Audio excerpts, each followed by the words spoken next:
Welcome back to another episode of Prepper Talk Radio, radio for the ready-minded, the podcast for the prepared. We got Scott, Shane, and Paris in the house. We're super excited to bring to you this episode.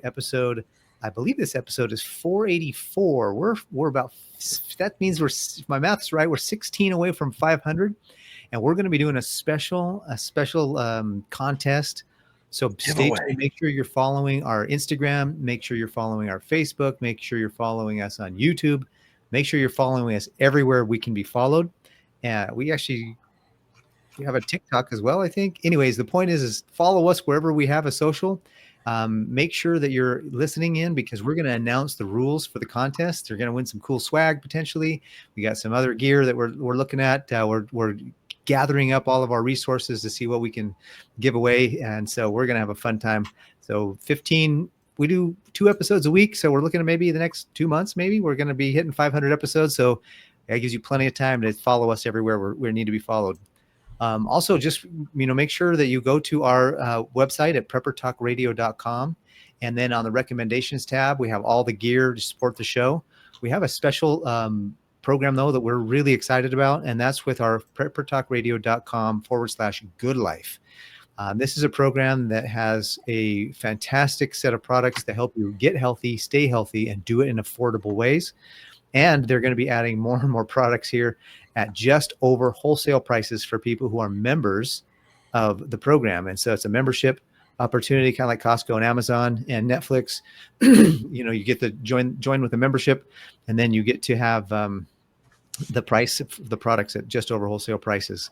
So we've all switched, and we're saving money and we're making money, and it's pretty exciting because there's a great affiliate program attached with it for those who want to build a little side hustle income. So without further ado, today's episode is how in the world do you protect yourself against the crazy that's out there in the world? And we're going to talk about physical protection, maybe a little spiritual protection, definitely some financial protection, potentially some emotional protection. Well, we're going to see if we could protect all areas of our life so that nobody can sneak in and hit us where we're not looking. So without further ado, let's get started. Scott, Shane, how you guys doing? What can I say? Good as ever, I guess. Never bad day. You guys know how my brain works. That intro just threw me into, can I get an amen? A hallelujah. And if you're a bad guy, I'll pew ya. Like, that's just where I go. And you just, I don't know, you caused a riff in my brain, and I love it. This is a fun topic. Like, this is, like, we talk about pews a lot. We'll talk about that. We talk about self-defense a lot. But, like, the spiritual protection, the mental protection, the physical, like beyond, like into finances, into insurance, like all that stuff, there's tools for any type of defense you need. And so that's what we're gonna delve into. Yeah, just as a reminder, this is the 10th principle, or 10th, what do we call this? Fundamental of self-reliance. So that's really our, my goal. I won't speak for you guys. That's the goal we're speaking about is self-reliance, self-sufficiency. The number 10 fundamental, the 10th foundation of foundation. That's right. It is foundation. Try and keep the verbiage consistent across the podcast.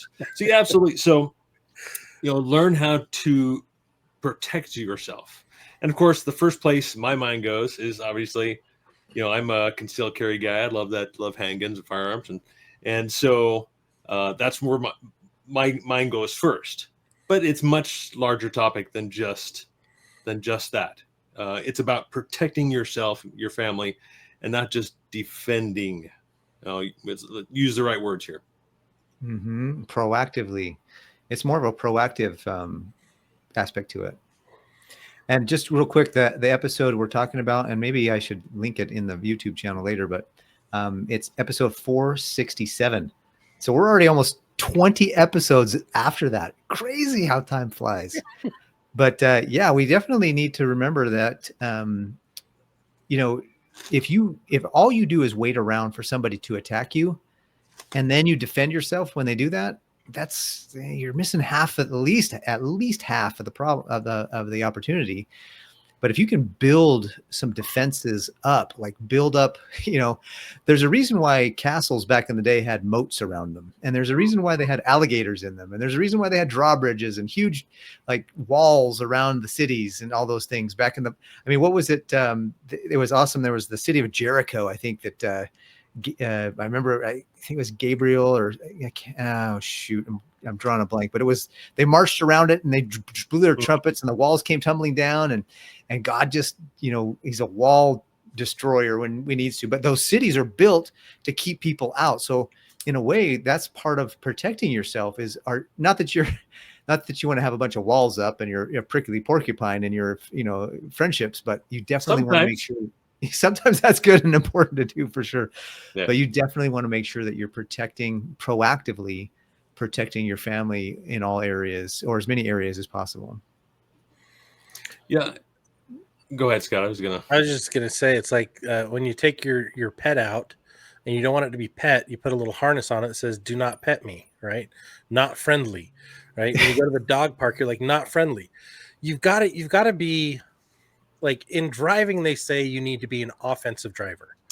You need to be constantly aware of what's going on around you so that you can avoid problems before they become problems. Mm-hmm. That's the same philosophy for preparedness when you're looking at how do I protect myself, right? It's the word vigilance comes to mind, right? I think another way to look at this as well is I've got 5 kids. We all have kids. And it's my number one priority to protect my kids. Mm-hmm. How do I do that? Okay, we teach them for good principles first, but we also teach them things like don't run with scissors, right? We teach them to look both ways before crossing the street. A lot of things like that, stay away, obviously be aware of people, stay away from bad people. Stranger danger. All those types of things that we teach our kids. And so I think that all applies to really every aspect we're talking about. We could talk about, we can talk about weather, we can talk about criminals, we could talk about just like you opened up with, Paris, the kind of the chaos that everything's going on around here, or you, Scott, you mentioned, and scams, all kinds of things where we can really protect ourselves, like you're saying initially, financially and spiritually and emotionally as well. Well, it's like, okay, first and foremost, I think we covered this in an episode a few months ago about like digital security, right? Mm-hmm. Keeping your information safe. Like that's something you've got to be vigilant all the time with. Keeping your password secure, not clicking on suspicious links. But in life, like here's one that's trending on social media right now. Someone coming up to you in a parking lot and saying, "Hey, my dog got away. Can you help me find my dog?" That is that and those guys that just like follow you out of the shopping center to follow you all the way to your car, right? Those are some of the biggest things going on right now where women and children need to be very, very vigilant, right? Because they're kidnapping and trafficking people from that. So if someone comes up to you and they're like, "Can you help me find my dog?" Sure. Let me call the police. They'll help you find the dog, right? Sure. Walk right back into the building, be like, "Yeah, let's get help." If they're nefarious, they're not going to go back in the building with you. They're like, never mind, I'll find it. Mm-hmm. Right. But especially if you're by yourself, don't go walking around in a parking lot. Like I'm seeing these a lot right now because it's summer. People are out and about. Their guard is down. Keep your guard up. Keep yourself situationally aware. My kids are 6 and 8. I still make them hold my hand when we cross through a parking lot. Mm-hmm. Right. And yeah, it's a little row of ducks. Sometimes we even between cars if we have to, but it keeps them tethered to me. And it keeps me more aware of exactly where they are. If there's 0 people around, wander a bit. Free range. That's fine. If there are people around that I trust, free range. You're good. But if I'm in a place that I don't trust everything there, we keep them very, very close, right? I keep myself extremely vigilant and aware. I don't put my wife or my kids in places of danger. And so those are things like offensive driving Scott, offensive protecting Scott is going to think of those things everywhere I go. Yeah, the number one. Go ahead, Paris. I was going to say what's funny. When I was a kid, my parents, whenever we would go, because there was 5 kids in my family, and I have 5 kids too, by the way. So it's kind of like, hey, we duplicated. My mom bought these fluorescent yellow shirts. And whenever we would go to a huge event, there was going to be a big crowd. She made us wear all of us had to wear the same fluorescent yellow shirt. And thinking back on it, I was like, Mom, we got to wear this dumb shirt. But as a parent, that's brilliant, because when you have a kid that's gone somewhere, look for the yellow fluorescent shirt. You know what I mean? So that was something that my mom did. Another thing that they have nowadays is those, and I don't know that I like them very much, but they kind of have those kid leashes, where they have like the backpack and it's connected to the wrist of the parent. If you got a really unruly kid, that might be a good idea. I didn't ever do that, but I thought that was another thing that really quickly that I thought about for my kids. We didn't do the fluorescent green shirt, but what I did say to them was, look, when we're in a crowd, don't yell dad, because there's a bajillion dads. Here's my first name is Paris. I want you to call out my name. And if we're in a crowd, because that way I'll be able to come to you. So whenever there was anything happening in the crowd and I heard my name, I was more apt to listen versus just hearing somebody yell dad. You know what I mean? So those are a couple of things that my family growing up did, and what I've done in my own family. Well, of course, the first principle is to avoidance, right? Don't put yourself, your family in those types of situations. And it could be a place where there could be physical danger, or like you say, Scott, in the digital world, avoid those places as well. And this is a much larger discussion. We're just skimming the surface here of learning how to protect ourselves. But I think we all started out with family, right? That's where our instincts goes, is to defend those we love, defend our family. And then it goes out, I think, to obviously our community, our neighbors, and just those people around us who we, really have some kind of responsibility for, because we all are here together. We're all in it together. If we want to say that kind of suspicious line, or potentially suspicious line, but we have to look out for each other. And so if we're just thinking about ourselves, right? If we're just self-centered, and we're not thinking about others, I think it is not nearly as, what's the right word, as instinctive to protect others, right? If we're just thinking about ourselves and being selfish, that's not instinctive for me, right? Yeah, that reminds me of a story that Shane Patty actually with Nielsen Consulting. Mm-hmm. She was in a parking lot and she saw a woman. If I remember correctly, it was either her or she was telling the story of somebody else. But she apparently saw another woman that was kind of there by herself, and there was somebody kind of trailing her and looking like they were going to try to pull a move. And Patty was aware of it, and she actually walked up to the lady and said, "Hey, is there anything I can do to help you?" And it scared the guy, and he went away, or something like. Mm-hmm. The details are blurry because it was a while ago when she told me, but that just reminded me when you said we need to be kind of aware of what's going on with even our other people. You don't know, but you'll be the hero to save someone else's life or save them from some real significant tragedy or loss. So that's situational awareness, not just for yourself, but also being vigilant on who's stalking if you see somebody stalking somebody else and you can do something to intervene and help, that would be, and do it in a safe way, because you got to stay safe yourself. That would be a really cool thing to do. I like that. Yeah, because eventually, obviously we talk about avoidance, but Scott, you and I have had this discussion before. Is would we go to someone else's aid?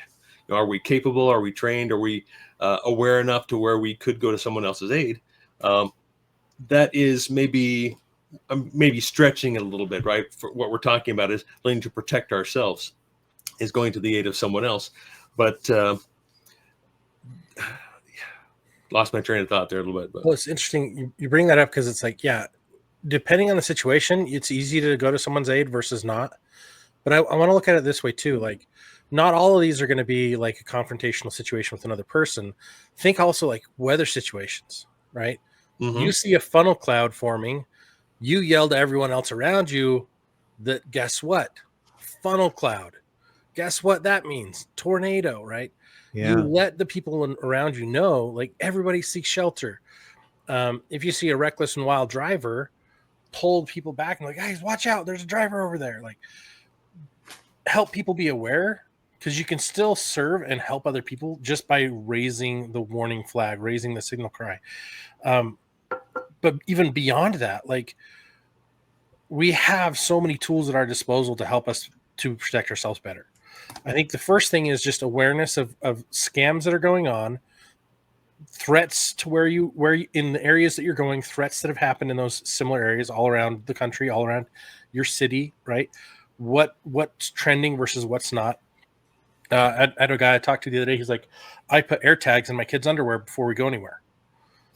I'm like, what? And he goes, yeah, I put air tags in their underwear. So, because what happens is if my kids get kidnapped, what they do is they change their shirt and their shoes. And he's like, I hear a lot of people say, put it in their shirt or put it in their shoes. Well, they change their shirt and shoes so they can get them out of there fast. No one's going to take time to change the kids' underwear too. So that way I can at least track them. And I'm like, okay, that's kind of crazy, but kind of brilliant, right? But think of things that maybe aren't the norm and get a little creative with how you're going to do it, because there are so many different things you can overstress yourself and create more anxiety if you go too deep and too far. But like, if you just create a level of awareness so that you can eliminate that fear and eliminate that stress by taking a little extra care. Like we go to Lagoon as a family. We got season passes, and it's just a theme park here in Utah. We go there and I take a picture of the family as we get to the gate. So I know exactly what everyone's wearing and how to describe them. Right. And then we stay together, of course, but that way I have a picture in case we do get split up. And I know exactly what to share with the authorities, because this is what they look like. This is what they're wearing, right? What we need to do. But do that hiking, do that whenever you go anywhere major public that's out of the norm, right? But let's go beyond like that personal envelope, and let's talk about like mentally and emotionally. I think those are the biggest areas where we're under attack all the time. Yeah, if we're not aware of the dangers around us, how can you prepare for them? How can you protect yourself? And so, yeah, absolutely, dangers. It's a little more obvious when we have our kids with us. We know the dangers for them. Maybe no, we're not so aware of what our dangers might be. But going to a theme park, I see a number of different dangers that where my red light goes off, the little red flag pops up, to where that's my job as a dad. When we go places, to be aware and let everybody have their fun, right? And yes, the number one danger is other people in that type of situation. But I think also nowadays one of the number one dangers is conspiring men, right? Mm-hmm. You mentioned scams, things are financial scams in particular, but there's a lot of things that we need to be aware of that, or maybe more on the emotional or spiritual side as well, like you were getting into there, Scott. Is what are those dangers? How do we recognize them, and then how do we protect ourselves from those dangers? Yeah, I interestingly enough, I just posted on my personal on my business. Actually, I was doing a bunch of posting today, and let me just quickly find the caption, because it was a quote by Epictetus, who is a Stoic, and he this is what he said. He said, let me find it real fast. Sorry. He said, wealth consists not in having great possessions, but in having few wants. And how does that relate? I think it relates to when we're in a constant frenzy of having to have the next thing, keeping up with the Joneses. Oh, the next iPhone's coming out. The next, we're literally on social media scrolling. Mm-hmm. And you see the handsomest guy or the prettiest girl and the fittest body, and you're like, then you look in the mirror and you're like, oh, I'm a loser. There's no way. And then you see this guy, and then I'm gonna out myself here a little bit, and you're like, you're 50 years old, and you see this kid on there who's 25, and he's a multi-bajillionaire, and he did it, by basically, looking at the internet, and the internet just paid him all this money, and I'm over here grinding like a daggum mother lover, and I'm barely, I got extra money, but it's like not as much as that guy, and you're just like, what did I do wrong? What am I doing? What's happening? And so what I realized is that I've got to center myself a little bit and realize I have what I need, and I need to just focus on the few wants that are really important. I'm healthy. I got a wife that loves me. I've got kids that love me. My kids are healthy, and I need a roof over my head, and I need some. I don't need I need a roof over my head, not a 15,000 square foot mansion. I need a car that works, not a Rolls Royce. You know what I mean? I don't need a Bugatti, but I need to have good things that are good. And so that's one of the things I say is that part of mental and emotional is just recognizing, yeah, do we need to get healthy? Probably some of us should probably exercise more, eat a little bit better, maybe take some supplements. Another plug for, preppertalkradio.com/good life. We do need to be taking some good stuff so that we're healthy and well, because the leading cause of stress is money, and the leading cause of disease is stress, and the leading cause of stress is just the world, right? And besides money, it's just all the distractions and the, hey, look over here, buy this, get this, Yeah. do this, do that. And I hear you, Paris, talking about all this, and the word that comes to mind is deception. A lot of those things we see online are lies. I've even heard where there are multiple groups of these YouTubers or people on the different social medias. They all go rent a big house, or they all go buy an expensive car, and they do this as a group to where they can all share the expense, and then they put that on their social media. So they're really deceiving everybody as the way they actually live, which then causes everyone watching them to feel bad about themselves. And so I want that. So protecting myself from that and my family, realizing this is not reality, and also realizing this is not what I want for myself or my kids, and trying to educate them and give them that knowledge and experience that this is not what it seems. Yeah, big YouTuber family. There was a family YouTube channel, and they were just in the news in Utah, anyways, because the mother, was arrested for child abuse and a bunch of other stuff. That the kids were like, "Hey, yeah, this whole channel is not how our family really is. Like what you see on the YouTube videos is not. It's worse. It's like a horrible situation." So that's, again, I hate those stories because I don't want those kids to suffer. However, at the same time, it gives me a real reality check and says, hey, these guys are faking it to make it, and it's not good. Yeah. And so that's all the more reason for me to just say, you know what, I want to keep promoting good and let the chips fall where they may. And so that's, our podcast may not be the top podcast in the world, but we're cranking out some pretty good numbers, and hopefully we're helping some people, get better prepared. And we're not, we're paying at this point, it seems like we're paying more money than we're making to keep this thing going, but it's worth it because, who knows if we help one person. This is how we're paying back, right? We've been very blessed, and Prepper Talk Radio is, it'd be nice to monetize better, but it's more about the mission of helping you be better prepared, you, the listener. Yeah. But like, you look at the world, the news media is trying to sell you fear and propaganda. The social media is trying to sell, well, the news media isn't FOMO. The news media is fear mongering. Oh, fear porn. Yeah. And fear porn and control. Like, get everybody on the same page of, oh, this is what big orange man, bad, scary. Oh no, what's happening? Oh, whoever, whenever, they're always going to give you a bad guy. They're always going to give you a bad scenario, and it changes every 5 minutes. And so it's like, it's stressful. Social media is FOMO, fear of missing out. Oh, well, I'm not doing as good as a 20-year-old that looked at the internet and it gave him money, right? But Paris, you explained exactly what so many people are feeling. The largest problem we have right now in America, if not the world, is mental health crisis, because they believe the lies that they're watching on social media and the news.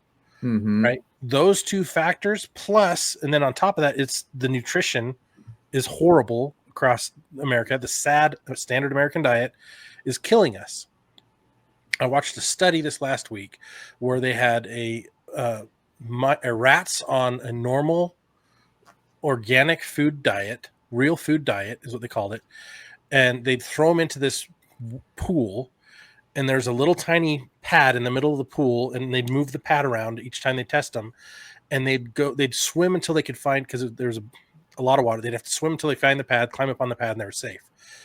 Well, the rats that were on the standard American diet took 6 times longer to find the pad, and some of them never found it. Wow. So the diet that we're eating is basically eliminating our ability to think critically, eliminating our ability to problem solve, right? To de-escalate the tension in our lives. And the things that I found to be the most beneficial to do that is like protecting your time outside of the devices. Ooh. Things like grounding, like spending some time with your feet on the earth in the dirt. Gardening, it's so valuable for you because you get that grounding time. Plus, you actually, I got off the phone earlier with a guy that was talking to me about how when you're putting your hands in the soil, it actually helps with absorption. And I can't remember the different nutrients that your body will actually absorb through your skin while you're playing in the dirt. I'm like, what? That's But he was talking about all these different things. He's like, oh yeah, my mentor is showing me this and this and this. And he's like, so I started doing that. Now my health's improved XYZ ways and my stress levels have decreased. Something that's simple that can help reduce anxiety immediately. Put a cold pack on your face, or put your face in an ice bowl. It'll lower your heart rate and trigger a process in your body to actually remove the anxiety. Really fascinating stuff. But there's so many things you can do to protect yourself, right? If your kids are getting anxious and stressed out all the time, guess what? Screen time is the number one problem. Mm-hmm. Diet's the number one. Those are the number 1 and 2 problem, right? We have the Make America Healthy Again guy out there telling us what we should and shouldn't be doing, right? But it goes way beyond that. We need to get cleaner in what we eat, what we feed, because what you put into you will either accelerate your abilities or decelerate your abilities and degrade them. And I think it's important to realize that, yeah, we might have MAHA, Make America Healthy Again. However, and that's a government pressure to get these companies to change the dyes and to change all the ingredients to more healthy ingredients. But if we, on our side of it, would buy the healthier things and we would buy the better quality stuff, that would literally put pressure on, because we vote with our dollars, and the corporations realize, look, the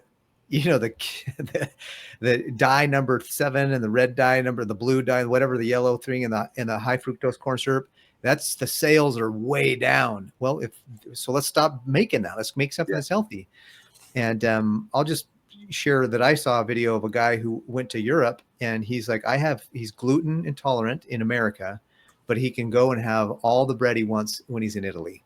Yep. And it's because the way they process the bread in other countries, it's actually still healthy. And the way we do it here is got all kinds of other ingredients in there that the body's like, no, dude, I don't want that. And so it's real, it's legit, and it's not a conspiracy. That's a legit thing that you can see other people coming back from vacation on other countries, that as soon as they get back to America, their gluten intolerance is right back to where it was before they left. So that's legit.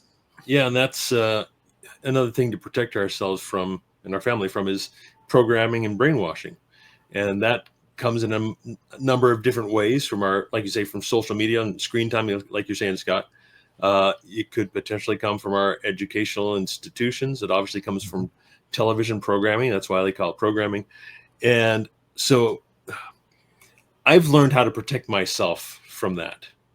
I'm not so influential on others about that, right? In particular, without naming names, right? But that is definitely, in my opinion, one of the number one concerns is the programming that is so difficult to get overcome. Just in some of my conversations today with some friends that I was with earlier, trying to drop little hints about what way I wanted to take a discussion, and just feeling them entirely push back, and then me step back, and say, okay, I'm not going to go there because I know how this conversation is going to go. And that could be, and I won't mention the topics, but people are waking up. I mean, they are seeing some of these things for what they are, yet some other things that have been ingrained since we were kids, like, for example, NASA and space and all that baloney. And I mean, the list is very long, but how do we protect our friends and family from that when they've already undergone that indoctrination? You know, that's a long process, but something that to I can deprogram and break the try. conditioning is tough. You just gotta. And the only thing I've really figured out is just do it for yourself, and then begin to live in such a way that they might be saying, "Hey, I'd like to know more about what you're doing now." Or he's loony, he's wacky, because that's essentially what their first reaction is going to be. He's like, he doesn't believe in the moon landing, dude. That's What's wrong with you? That's way too overboard for me. That's that's a line which I won't go. And that's one that I see all the time. So no, that really happened anyway. I'll shut up about that. But I mean, that's just an example of so many things that, as your eyes are open, they continue to open more. And my desire to protect others increases and gives me, I don't want to say, what's the right word? It just makes me anxious in wanting to help more, and to Help wake protect them up even more. Well, yeah. But it's so slow and so difficult that if you just blurt it out, it's just going to make things worse, right? If you just try to force or compel, your views, your beliefs on others, it doesn't work. Well, the indoctrination's been going on so long in America that Obama did an interview, I think it was 4 or 5 years ago, where he talked about how we are so good at selling the lie that people will now question the truth. And then he goes out and starts lying again, right? That's his thing. My dad has this funny quote, and he might be listening, so I'll definitely reference my dad, because he says, I have a mental illness. My mental illness is that I actually believe that if I present somebody with facts, I can change their mind. Yeah. And today, you would think that's just one of those, wait, that's not a mental illness. That's actually the truth. But no, in today's world, like anything that's actually true, and you present the facts, now you're the psycho. It's like, well, okay, that's a total twist. I did a podcast years ago, or maybe 2 years ago, and with a guy it was about fatherhood. And I shared with him the 3 P's of fatherhood: to preside, to provide, and to protect. And it was fun because on that video, I shared with him different ways that we protect, like what we're talking about now. The traditional father thinks of protecting like, oh, if somebody attacks my kid, I'm going to go put myself between them and my kid. And, a dog comes, I'll go beat up the dog. A predator comes, I'll go get him. A burglar enters my house, I'm going to go take care of it. But protecting is way more than that. Protecting is financial. Like, do you have an emergency fund? If you lose your job, if you die, do you have life insurance? Do you have health insurance? Good health insurance for your kids? Like if something needs to be done, I mean, do you have, if you lost your job, could you live for several months without having to go, have your kid, protecting is way more than just physical. It's financial. And now I'm realizing how important emotional and spiritual is, because like the devil and his kingdom are no joke in the spiritual side of things. There's a spiritual warfare is a real thing, but emotional warfare just the same. I have my son who's, all of my kids actually have experienced a little bit of bullying, and that's no fun to have that. That's an emotional toll on somebody. And how do you protect them? Well, you've got to give them the tools to process it. And then maybe you do teach them how to get a little physical or kinetic, depending on the situation, but you definitely need to teach them the tools to process it. Amen to that. And to cope with it. And because obviously, I was going to say the statement, was true when I was a kid, sticks and stones may break my bones, but words will never hurt me. Right. But what does that really mean? And how do I internalize that? And how do I get my kids to understand that? Yeah. So one of the things that I found is setting up perimeter defenses in every facet of life is getting to be more and more vital for the survival of my family. first and foremost, we got to put God first, because he will give me ideas of things that I can do better. He will give me guidance and insight of things I can do better to help protect my family from whatever the influence is, whether it's media, whether it's too much screen time or games that they're playing. Because there's so many different types of games. There's a new game dropped every, I think I saw a stat like every hour there's 3 new games dropped in the world. And that doesn't even count the upgrades and updates. Yeah, and that's just on iOS. Like, it's crazy how many new apps and games there are. And so it's like there's constant distraction, right? And so we do homeschool, and so we're trying to spend more time actually homeschooling with the kids, actually leading lessons with the kids so that we can make sure that they're getting the correct information, but also so that they're interacting and having that personalized care away from the electronics. Because if you go back to our founding fathers, you know what's so different about them? I've heard people complain, well, they were just farmers. They didn't know anything. They were bilingual. Our founding fathers, almost every one of them spoke Latin, read the toughest books economically, theoretically. Like, they had a way better understanding of the world than anyone in our circles, right? They had libraries, dude. Some of those dudes had whole rooms were libraries in their house. Yeah, in their homes. They all studied from the Bible. They had these amazing things that they used and did. And I'm like, how do you find those now? Right? It's near impossible. But they were on a whole other level than where we are. And what's the difference? They studied independently on their own. We seek entertainment as opposed to knowledge. If we seek knowledge out of good places, guess what's going to happen? We're going to be putting amazing stuff in, and we're going to be able to create a shield and a protection. We're going to have amazing stuff coming out of our mouths all the time. We're going to be more inspired. We're going to be more led. We're going to be more guided. We're going to have better understanding of what's going on. We'll see through the BS, right? One of the best books I've read in a long time was The Dumbing Down of America, which talks about how the educational system has been designed to lower the bar every year and every generation until we're stupid. And it's a socialist experiment that they've tested, proven, and then they've launched on America. That's how they're infiltrating our schools. That's how they're creating the whole woke agenda. That's how they're confusing our kids. By creating time as a family and outside of school to educate and properly inform our kids, we're going to protect them better.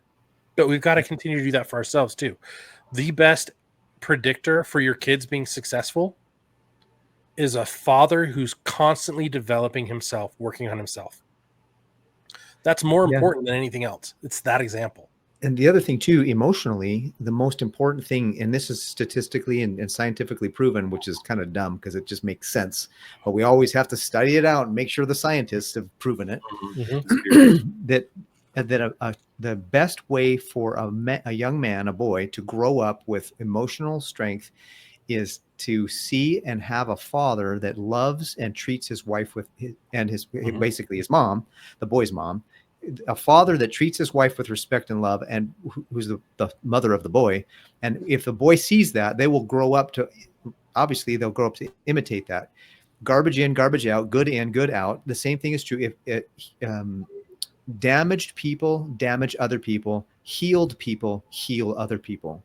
And that's another way to protect ourselves, is to have that in our minds as much as possible, to just really say, you know what, I'm going to do whatever I can do to protect me and protect my wife or spouse and protect my kids and learn.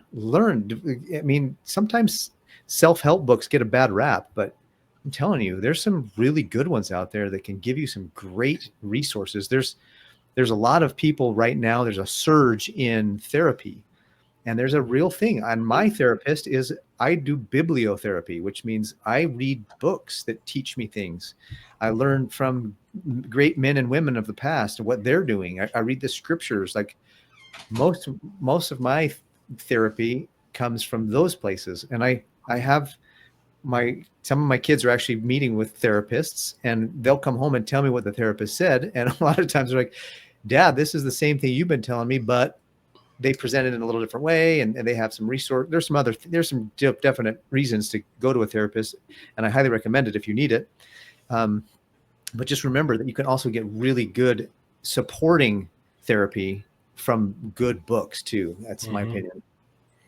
Yeah, and I think the part that stands out to me is what I was thinking is, obviously the system we're in right now is meant to create dependence on the system. And I think that is one way to open ourselves up to attack. We are very vulnerable that way. Whereas we're talking about self-reliance. That's what this is all about, is to be more self-reliant, be more dependent on yourself and your own means, and to shun and push away any means that would pull you in and tie you down, like debt. We talked about financial. Debt is obviously a big part of losing your independence and losing your freedom. And when you're not free, you're a slave, and you are not self-reliant. A slave cannot protect himself and his family. It's where that slave is dependent on the system. And so, financially, that is obviously, I watch some of these TikToks, whatever you call them, shorts about people in financial trouble, making bad financial decisions, getting in debt for these buy here, pay here, or buy now, pay later, BNPL. Loans. Are really getting into trouble because they want something now. They need it now, and the system is teaching them that, and we need to be able to shun that and teach our kids independence. And that's what our next conversation is going to be about: independence. Well, we just have a couple minutes, if that left. Scott, any last minute thoughts from you? It's kind of lead off of what Shane was talking about. Like, get in your home. Well, I guess we've all talked about this. Get in your home, better books, better resources, so you can turn off all the other distractions and focus on personal development, personal growth. It's great to have a library. It's great to be always learning new skills, because that also creates a robustness in your life where you have skills that can outlast an economic shift, right? Have your food storage. What is prepping? It's levels and different methods to protect yourself, or what is a preparer, as Shane likes to say. You can title it however you want: a thrivalist, a preparer, a common sense person who understands history repeats itself, so let's take this to the next level. Whatever you want to call it. Give yourself an acronym. Go do something to create levels of offensive protection for your family. Turn off the internet at a certain time of day. Turn off the devices at a certain time of day. Forced family fun time. Go play a board game. Teach them about the principles of things. Share stories of your history. Like the oral traditions of our forefathers, we've forgotten that. How many of you have told your kids a story without reading it in the last little while? Me. Yeah, that's legit. I think this last Sunday we had a little bit of that, but it's not as often as it could be. I'm telling you guys, if you spend more time away from everything else and focused on each other, we're going to have better protection for everybody, because the kids will be more invested in your relationship. You'll be more invested in what they're doing, and they'll open up to you more. Right. And I'm a newer dad. I've got an 8-year-old and a 6-year-old. And so I'm learning a lot from you two, but I'm also realizing the world that we live in is anti the family. It is. It's so many distractions. They try to fill your schedule up so much that you're off doing all these sports or orchestra or choir, like everything. You're gone in every direction at every time. It's like, when do you actually get to be a family? Yeah. Because these kids are only around for 18 years and then they're gone, right? Yep. Then they're supposedly an adult and they know how to adult, and they don't, because education's failed them. That's your job to get them ready for that. I'll leave you guys with this. It was Bing Crosby or somebody. Dean Martin asked John Wayne, "What do you need to do for your daughter to be okay? Like, in the troubled world we live in." Think about this, a while ago, guys. Yeah. And he said, "My most important thing is to teach her so that when I'm not there, I know she'll be headed in the right direction. And so I teach her out of 2 books. And the most important book is the Bible. And he didn't say the other book. I'm like, what's the other book? But Yeah. I'm like, oh, bingo. There's more philosophical and actual practice information that you can pull from the scriptures to help apply and improve your life there than anywhere else. Awesome. Absolutely. I actually had a conversation, and just I'll share it a minute. I had a conversation with a guy today who was so frenzied about making money that he was trying all these speculative things, day trading and all these borrowing from friends to try to make more money and faster. And he said that he lost it all several times, had a huge tax bill, was like stressed out to the max because he not only owed his friends, he owed the the taxes, and he had no money, and he was just like in this frenzy to make money. And that's not making money is important, but managing it, keeping it, protecting it is another side of the coin that you cannot go without. You've got to learn how to manage the money. And if you want to know more how to do that, go to parisclough.com/Prepper Talk Radio. And that's my free ebook that will teach you and help you learn how to do that. Thank you so much for listening. You've been listening to Prepper Talk Radio, radio for the ready-minded. Make sure you go to our website, our Facebook channel. Just follow us on our socials. In the next couple of months, we'll be announcing a contest for the 500th episode of Prepper Talk Radio. Can you believe we've got 500 episodes? That's so awesome. So awesome. Inconceivable. All right. Take care, guys. Have a great day, and we'll see you on the next one. All right. See you next week.